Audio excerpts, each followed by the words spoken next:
Una lectura de una pesa de telar de Cabezo de Alcalá, Azayla, Teruel. Esta propuesta de análisis que presentamos plantea una lectura de una de las pesas de telar más singulares encontradas hasta la actualidad en los diversos yacimientos arqueológicos de período ibero-romano, datada entre los siglos II y I a.C. Es una pesa paralelepipédica de alabastro, y es excepcional debido a que en ella, además de un texto grabado en epigrafía ibérica, están representados un elefante de guerra, una cuadriga y varios animales en sus caras laterales.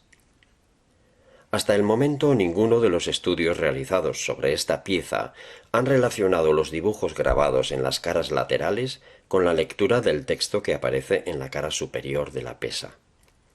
Todos ellos interpretan el texto de la pesa como una sucesión de antropónimos de los diversos propietarios de la misma. En alguna publicación reciente incluso se propone la presencia de un teónimo. Las características excepcionales de esta pesa posibilitan, sin embargo, relacionar el análisis histórico de los dibujos grabados con el análisis lingüístico y antropológico de la pieza. Para poder interpretar cualquier texto de estas características, lo debemos contextualizar adecuadamente con la ayuda de otras disciplinas aparte de la propiamente lingüística, para así conseguir toda la información posible, lugar y cronología del hallazgo, así como datos históricos, económicos o antropológicos de la época en cuestión. Este yacimiento de Cabezo de Alcalá se encuentra situado sobre un cerro aislado, muy cerca del pueblo de Azayla, al norte de la provincia de Teruel. Su cronología es discutida, pero podríamos decir que se encuentra repartida en tres periodos que van desde el siglo VIII a.C. hasta el segundo cuarto del siglo I a.C. Es uno de los poblados fortificados ibéricos mejor estudiados. En el ámbito arquitectónico destacan ciertos elementos: los torreones defensivos de la Acrópolis, una gran cisterna, un templo y un barrio de artesanos. Nos adentraremos a continuación en los datos históricos. Basándonos en los datos históricos recogidos por Polibio, 3, 33, 17 y 18, en los que relata que Aníbal, a su marcha hacia Roma, encomienda el control de la parte norte del Ebro a Anón y de la parte sur del Ebro a Asdrúbal, planteamos la relación entre la representación del elefante de guerra que aparece en la pesa y la presencia de tropas cartaginesas en el territorio del Bajo Ebro. Evidentemente no es el único imperio representado en dicha pieza. El imperio romano se encuentra representado en la cuadriga que aparece grabada en otra de sus caras. Recientemente el arqueólogo Francisco Romero Marugán, en su estudio El sistema ofensivo y campo de batalla del entorno de la ciudad antigua del Cabezo de Alcalá de Azayla, revela que hubo una gran batalla en pleno conflicto sertoriano. En dicho trabajo arqueológico han salido a la luz construcciones de un recinto del centro de mando del asedio y restos de combate que supusieron la destrucción del asentamiento aproximadamente entre 75 o 74 a.C.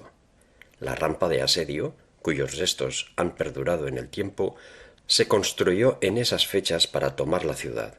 Se plantea que pudo ser entonces cuando fue destruida definitivamente, aunque también deja abierta la posibilidad de que fuese una de las ciudades castigadas en periodo inmediatamente posterior por su apoyo a Sertorio. Sea como fuere, la cuadriga representada en la pesa puede plasmar la victoria del Imperio Romano. No debemos olvidar que la cuadriga era el carro tirado por 4 caballos en el que se exhibía el general o comandante militar que había culminado con éxito una campaña militar en el extranjero, y se utilizaba en los desfiles triunfales. No en vano, el triunfo constituía una ceremonia que se celebraba para consagrar públicamente el éxito de una campaña militar. Es evidente que con la representación de esta cuadriga quedaría reflejada una victoria militar exitosa por parte de los romanos. Sin embargo, no podemos olvidar que en dicha celebración también desfilaban los dignatarios derrotados y que además algunos de ellos estaban condenados a ser ejecutados. También se mostraba el botín obtenido en dicha campaña bélica: oro, plata, armas. Esto es, desde el punto de vista indígena, la representación de la victoria del enemigo tendría una connotación de derrota, por ser el reflejo de grandes pérdidas humanas y materiales para su ciudad. No podemos olvidar, porque corrobora lo dicho hasta ahora, que, según el material reflejado en varios estratos arqueológicos, la ciudad fue incendiada 3 veces. El arqueólogo Juan Cabré propone que el poblado fue quemado primeramente con motivo de las guerras anibálicas en el 219 a.C., que un segundo incendio lo arrasó de nuevo, esta vez con motivo de las guerras sertorianas, en el 77 a.C., y que, por tercera vez, volvió a ser destruido definitivamente por el fuego en el período que va del 49 al 27 a.C. Según el arqueólogo Antonio Beltrán, el poblado fue arrasado por Catón en el 197-195 a.C. Posteriormente, las guerras sertorianas lo volverían a destruir en el 72 a.C., y por último sería incendiado por las tropas de Julio César en el 49 a.C. a raíz de la batalla de Ilerda. Como podemos observar, los datos de uno y otro no coinciden. Pese a ello, es evidente que los pobladores indígenas sufrieron la destrucción de la ciudad al menos en 3 ocasiones. En esta pesa también se encuentran reflejados varios animales, un cánido y un jabalí. Las grabaciones más simples corresponden a lo que parecen perros o lobos. Sin embargo, el grabado del jabalí está bien representado y se aprecian bien los trazos que reflejan que su lomo está erizado. Este es un detalle muy interesante, puesto que da a entender que está en modo de ataque. La representación de jabalíes y cánidos en soporte cerámico en el ámbito ibérico no es excepcional. Hay escenas de caza bien conocidas en las que aparecen los dos animales representados.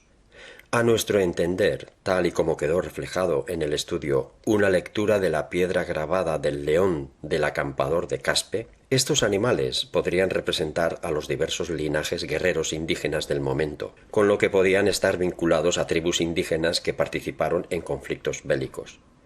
De tal modo, podrían representar a las tropas auxiliares utilizadas tanto por el bando púnico como por el bando romano. Tal vez podrían representar incluso a linajes militares propios. En definitiva, esta pesa es un documento histórico y en sus grabados representa los diversos conflictos bélicos vividos por la población indígena de la antigua ciudad de Cabezo de Alcalá de Azaila.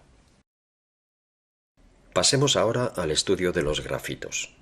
En este yacimiento se ha encontrado uno de los mayores conjuntos epigráficos paleohispánicos. La gran mayoría de los grafitos se encuentran realizados sobre cerámica, pero también son numerosos los grabados en alabastro. Esto se debe a que cerca del yacimiento abundan, y aún a día de hoy se explotan, las canteras de este material, con lo que el acceso al mismo y su empleo era fácil para los lugareños. Además, el alabastro se manipula con facilidad, ya que se puede cortar y grabar sin demasiada dificultad. La mayoría de los epígrafes hallados en Cabezo de Alcalá están compuestos por 1 o 2 grafemas. Esta pesa, al contrario, contiene uno de los escritos más largos encontrados hasta el momento en este yacimiento.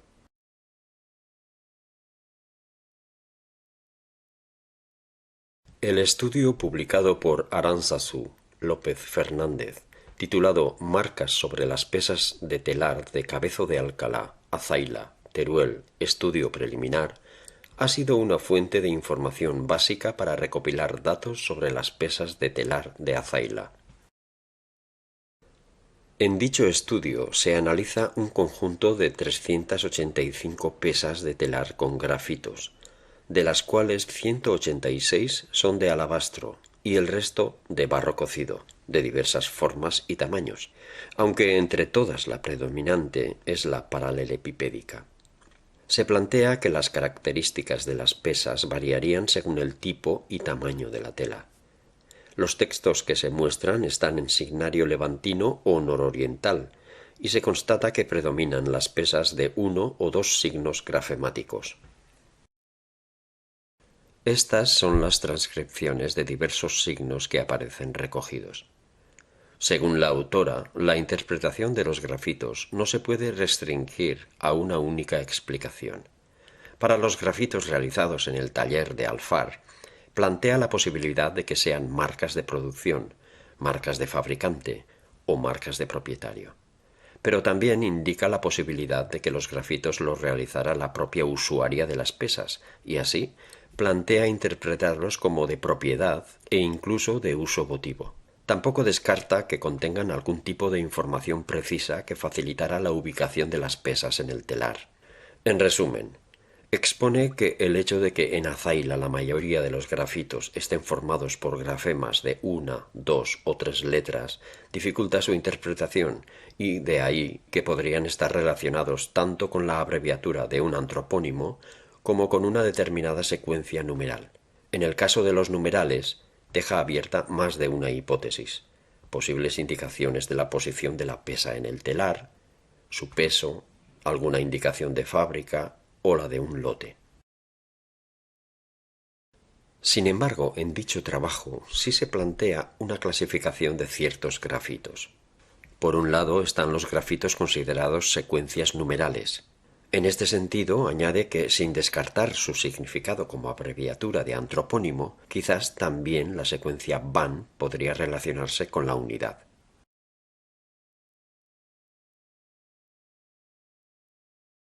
Por otro lado, están los que interpreta como nombres personales o abreviaturas de antropónimos. Barborba, Barbor, Beku, Ber, Biurtetel, Biur, Bi y Uti. En cuanto a la pesa que nos ocupa, dice que podría haber tenido un uso votivo. Interpreta el texto como una sucesión de antropónimos e incluso apunta que Kais, leído como Gais, podría hacer referencia a un teónimo. Ante esta sucesión de datos en el estudio más elaborado hecho hasta el momento sobre las pesas de telar de Azaila, quisiéramos hacer algunas indicaciones. El estudio no parece concluyente respecto a la interpretación antroponímica de los grafitos. Además, teniendo en cuenta que en el mundo ibérico no se percibe que llegue a desarrollarse un sistema de abreviaturas para la onomástica, y basándonos en que la gran mayoría de grafitos son de 1 o 2 signos grafemáticos, nos resulta bastante improbable que correspondan a abreviaturas de nombres personales. Uti no se ha encontrado en ningún otro soporte de la época.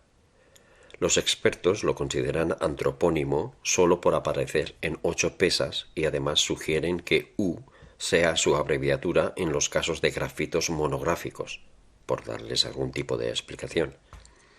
Creemos, sin embargo, que estas no son razones de peso para considerar Uti como un antropónimo. Nos resultaría más convincente la interpretación como grafito metrológico o posicional, teniendo en cuenta la gran cantidad de grafitos de 1 o 2 letras en el conjunto de pesas de Azaila. Es por lo que lo interpretamos como segmento independiente del resto del texto. Hay que añadir que los dos grafitos están posicionalmente enfrentados y son de distinta tipología. Esto nos hace pensar que quizás la pieza habría sido reutilizada. Después de haber sido usada en el telar y desechada, habría sido utilizada como soporte de un relato histórico. Pensemos en la elaboración de los tejidos. Habría que combinar colores y dibujos, probablemente geométricos, como quedan reflejados en la vestimenta de la dama de Baza. Esto implicaría que a cada diseño correspondiera una combinación o sucesión métrica determinada de hilos. Según algunos expertos en el tema, para realizar una tela de 1 metro de ancho y 0,5 milímetros de grosor, harían falta un conjunto de unas 50 pesas, y se necesitaría una urdimbre de unos 2000 hilos. Es decir, se supone que por pesa se sujetarían unos 40 hilos. Es lógico pensar que, si a la gran cantidad de hilos se le añade la elaboración de un diseño determinado, sería necesario que cada pesa se ordenase métricamente. De ahí que prácticamente la mayoría de los grafitos pudieran contener información posicional o métrica relacionada con la elaboración de las telas de diseños complejos. Pese a que los símbolos numéricos hayan evolucionado de manera diferente según épocas y culturas, existe un denominador común en la escritura de ciertos números. Según el libro publicado por George Eifrach, The Universal History of Numbers, los números que utilizaron en un principio los etruscos y romanos eran los utilizados por pastores itálicos mucho antes de que surgieran dichas civilizaciones. Además, el autor sugiere que probablemente se utilizasen dichos símbolos desde época prehistórica. Curiosamente, esos símbolos utilizados por los pastores de Dalmacia son los mismos que utilizaba el pueblo zuñí del norte de América. Como se puede apreciar, estos símbolos también son grafemas del alfabeto ibérico, por lo que no descartamos que en algunas ocasiones se puedan interpretar con un valor numérico. Encontramos también otro dato interesante al respecto.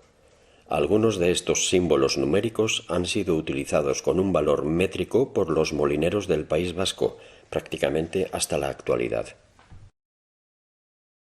En esta tabla que muestra los símbolos utilizados por los molineros en el País Vasco, encontramos esa coincidencia.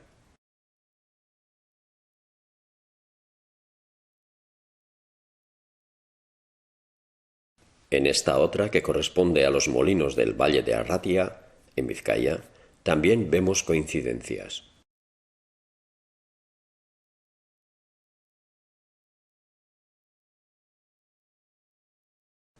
Encontramos otro dato significativo en los dados de Numancia y de Fozcalanda.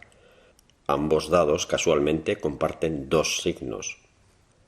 En algunos estudios publicados, los símbolos que aparecen en los dados son interpretados como letras ibéricas con un valor numérico del 1 al 6 y se plantea que correspondan a la primera letra de la cifra que representan.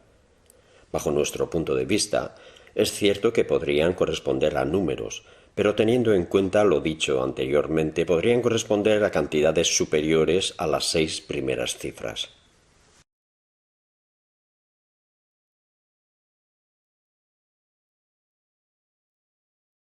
Curiosamente, uno de los símbolos representados en el dado de Numancia es el correspondiente al valor de 40 en la métrica de los molinos de Arratia, en Vizcaya.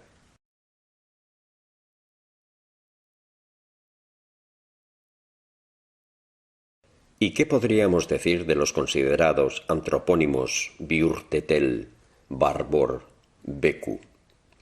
Somos de la opinión de que las afirmaciones sobre la antroponimia merecen a menudo ser tomadas con cierta cautela. En este contexto textil, los grafitos podrían ser indicaciones para el uso del propio telar, tanto para el uso de los hilos como de las pesas. Una de las razones que se cita para considerar Biurtetel antropónimo es la presencia del término biur en la lista del llamado bronce de Ascoli. Sin embargo, biur aparece en una gran cantidad de escritos ibéricos.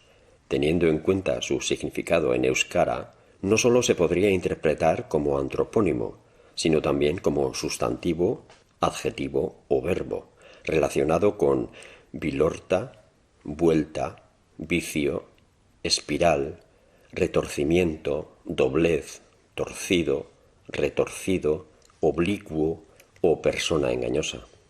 Es evidente que biur encajaría perfectamente en el contexto textil. En resumen, creemos que los grafitos que aparecen en las pesas del telar deberían interpretarse en su contexto, en relación a su mecánica y a su función. En algunas ocasiones, además, una lectura más objetiva nos permitiría incluso alcanzar su doble sentido, un mensaje implícito. ¿Por qué tanta insistencia en los antropónimos? Los estudiosos del ibérico casi siempre interpretan los textos escritos en epigrafía ibérica basándose en los de otras lenguas, a menudo el fenicio, el griego o el latín, porque aparecen en soportes semejantes. El ejemplo más claro de esta relación lo tenemos en los grandes contenedores de alimentos como las ánforas y las tinajas. Estos epígrafes se tienden a interpretar como de propiedad o marcas comerciales. Uno de los casos más evidentes de esa tendencia lo encontramos precisamente en un texto hallado en este mismo yacimiento de Azaila, identificado como la estampilla de Azaila, E.1.287. Creemos que merece atención. Esta estampilla se ha relacionado con la versión ibérica de otra estampilla encontrada en el mismo yacimiento de parecidas características de soporte y forma, escrita en epigrafía latina, cuya lectura es Protemus feci. A pesar de que su lectura no ofrece dificultad, babocuotenbotenin. Muchos de los investigadores subestiman el primer símbolo ba, y debido a que los caracteres ibéricos de la Q y la R son semejantes en su forma, apuestan por la lectura como R, de tal manera que lo transcriben como borrotenbotenin.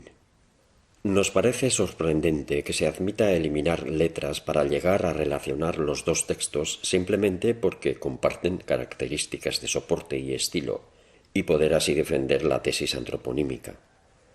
También hay otra cuestión muy llamativa.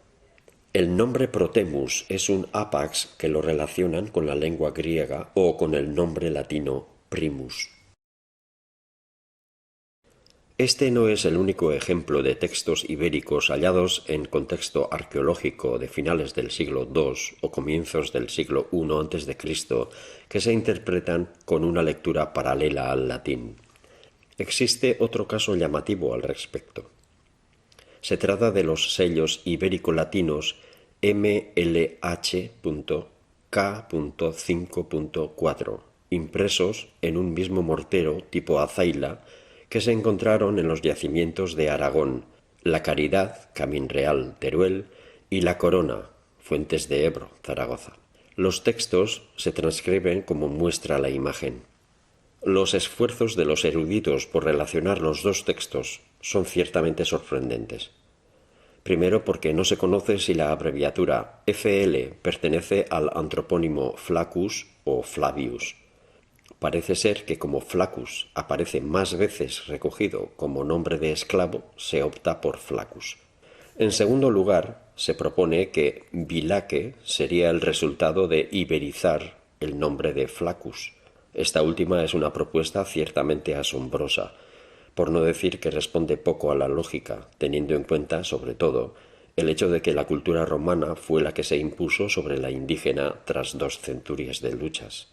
En un último ejercicio de lógica antroponímica, al no poder encajar Abiner con Servus, lo interpretan como parte de la onomástica del segmento Ayunatinen, considerado como nombre del padre, o incluso proponen que podría ser un cognomen. Como queda constatado en estos dos casos, las interpretaciones propuestas son meras hipótesis y, a nuestro parecer, en ninguno de los dos casos se presentan evidencias lingüísticas contundentes e irrefutables como para interpretarlos como versión ibérica de un texto de onomástica romana. Se observa una vez más que el punto de vista academicista parte de premisas exclusivamente clásicas, sin tener en cuenta el recorrido epigráfico de la cultura ibérica, que, sin duda alguna, está repleta de singularidades. Pocas veces se plantea que escritos de cierta entidad puedan hacer referencia al uso o manipulación de los soportes o incluso a frases que podrían tener un mensaje popular de tradición que exprese un pensamiento moral, consejo o enseñanza.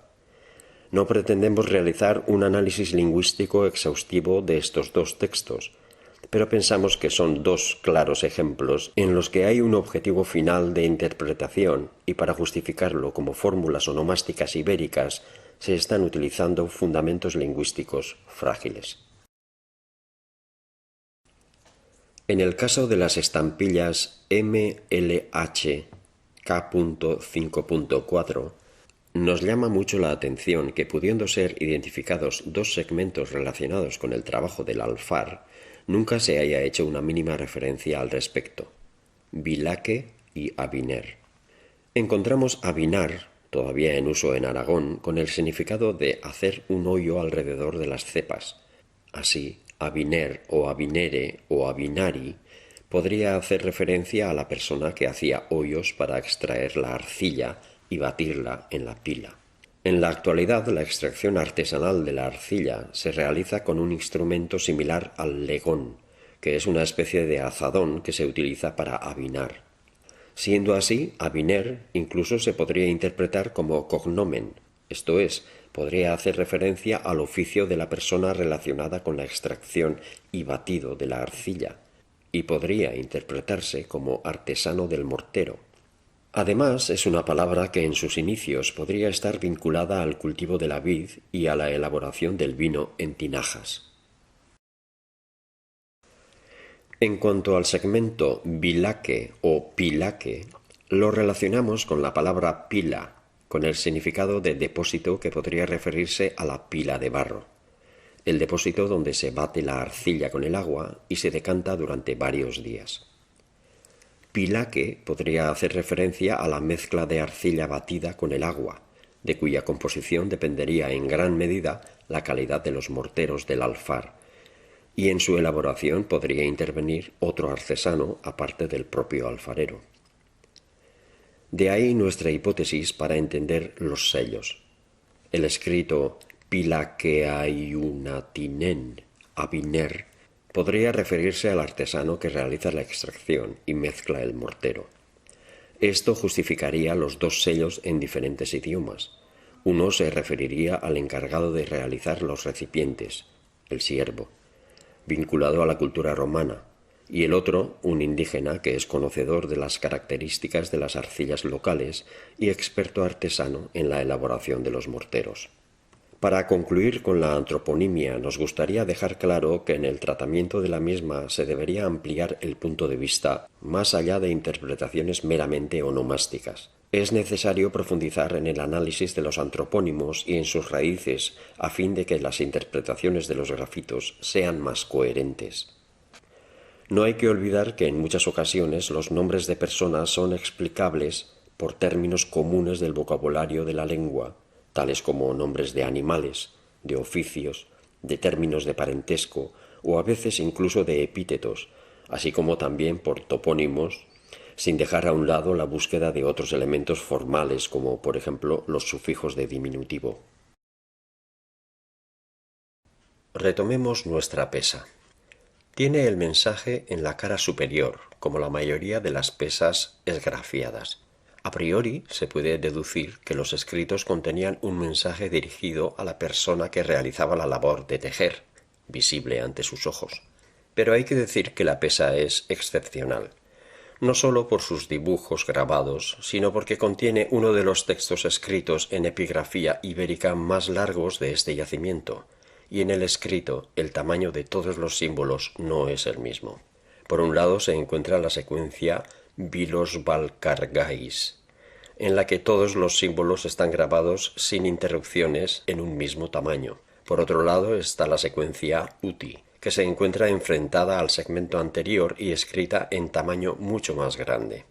Por lo tanto, las evidencias gráficas, tanto por el trazado de las letras como por la posición, apuntan a que el escrito se realizó en dos momentos distintos. Teniendo en cuenta el gran tamaño de sus letras, su disposición enfrentada al otro segmento epigráfico y que Uti aparece en otras 7 pesas, pensamos que en un principio la pesa únicamente llevaría la epigrafía Uti, por lo que consideramos que el otro segmento fue grabado posteriormente, tal vez al tiempo que se realizaron los dibujos para completar el mensaje final de la pesa. Nuestra propuesta de lectura y segmentación es la siguiente. Propuesta de segmentación. Vilos, Valcar, Gais, Uti. Propuesta de lectura. Vilos, Valcar, Gais, Uti.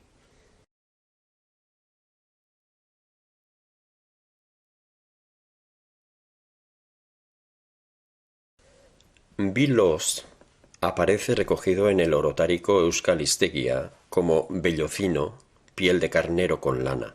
Es evidente que en la raíz de vilos podemos identificar vilo, cabello, pelo, crin.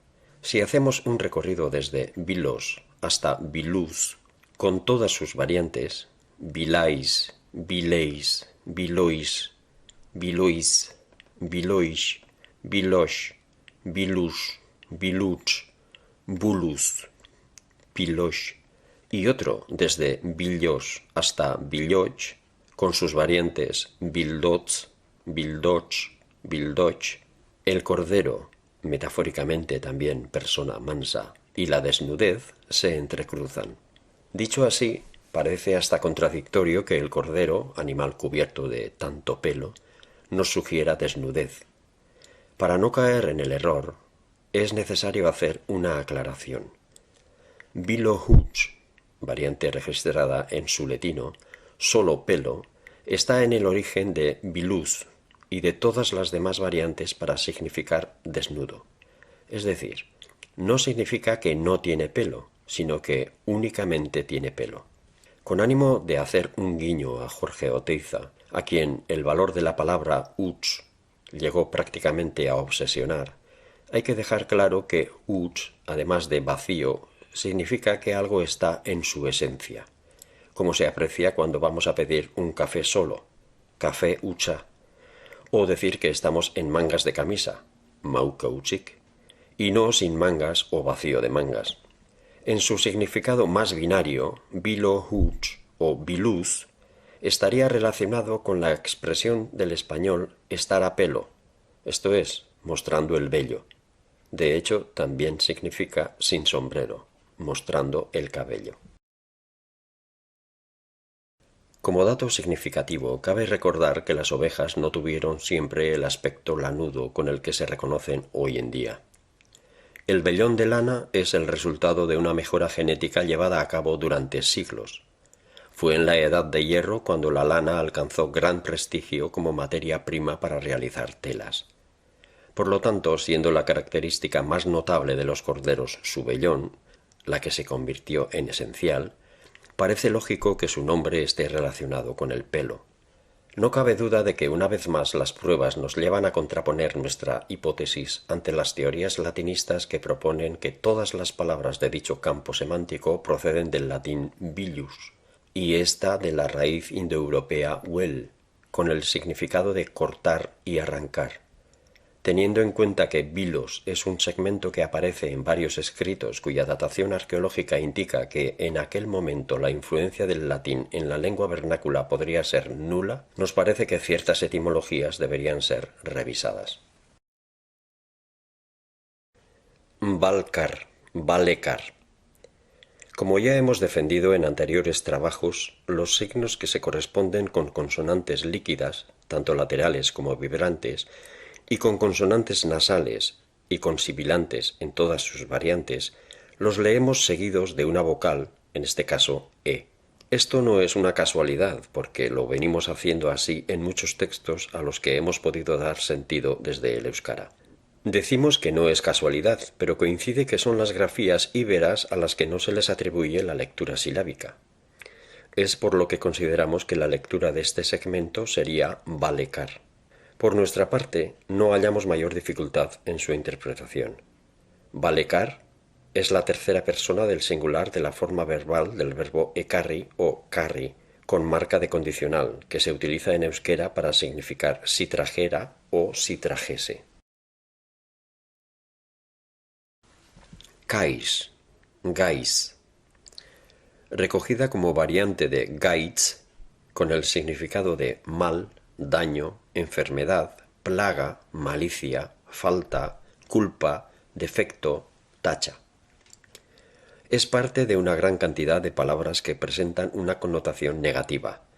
Gaiski, gaishki, gaishki, con un significado modal de mala manera. Gaisto, gaisto, gaisto, malo, pernicioso, perjudicial, malvado. A nuestro entender, en este contexto, y una vez analizados los segmentos que le preceden, interpretamos gais como mal o como defecto.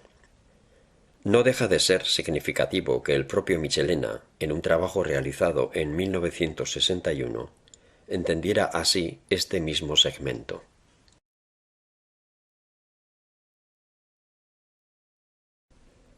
Uti. Como ya hemos adelantado, pensamos que este segmento en origen habría tenido un valor métrico o habría sido parte de alguna indicación para ubicar la pesa en el telar. Sin embargo, al reutilizarse la pesa y al añadírsele el otro grafito más largo, pudo haber servido para completar el sentido de la frase, que, a nuestro juicio, tiene relación directa con el relato mostrado por los dibujos que aparecen en las caras laterales. En esta dirección, la interpretación de uti estaría en relación con ut, utic o utican, con la interjección de repulsa, con significado de quitar de la vista. Tampoco difiere demasiado del verbo utsi, uchi, uchi, con el significado de dejar, rechazar. En este caso sería interpretable de modo imperativo. En cualquier caso, con o sin la lectura literal de este segmento, el grafito más largo no perdería sentido y se dejaría la mismísima conclusión a merced del relato de los dibujos. Pudo haberse incluso optado por esa manera más jocosa de comunicación, aunque nos resulta difícil de creer que eligieran esa pesa y no otra por casualidad, y que, aun siendo otras las circunstancias, no tuviera ningún valor este pequeño grafito escrito en letra más grande. Así, nuestra propuesta de lectura es, en ibérico, Bilos balkar gais uti. En euskara, Billos balekar gais utzi. En español, si el cordero o vellón trajese maldad o tacha, recházalo.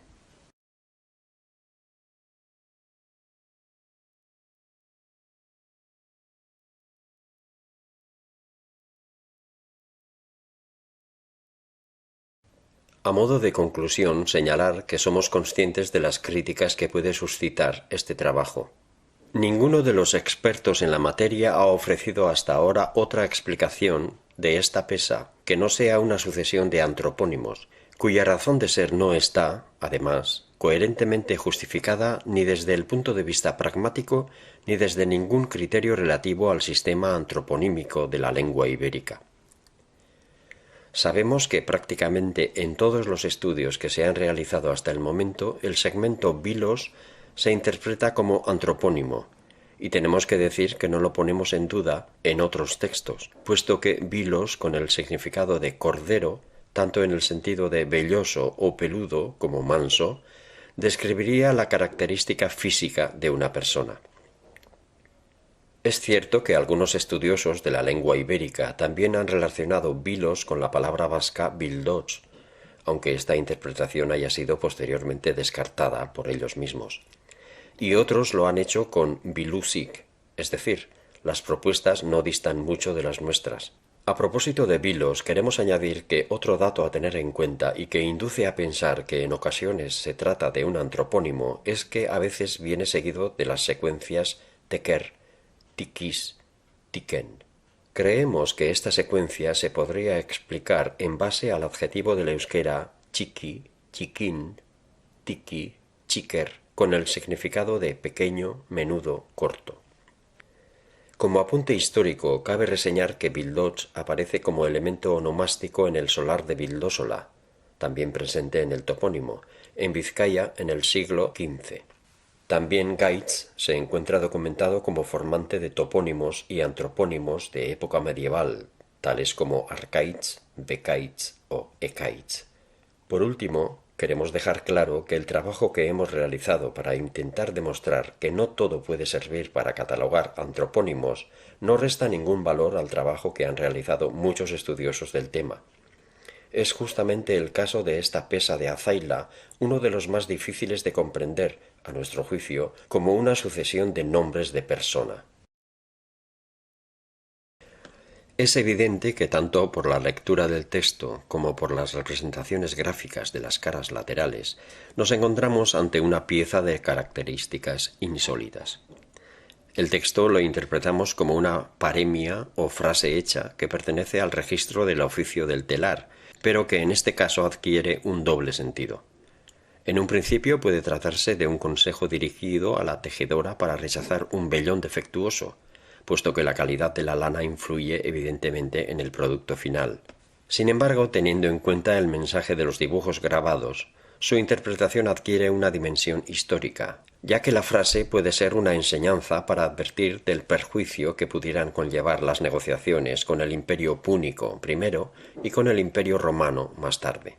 Estos imperios están representados sucesivamente por el elefante de guerra y por la cuadriga. Es un hecho constatado históricamente que las tribus indígenas a veces tuvieron que llegar a acuerdos de sometimiento y colaboración con los ejércitos que invadieron sus territorios, teniendo como resultado final la destrucción de sus ciudades.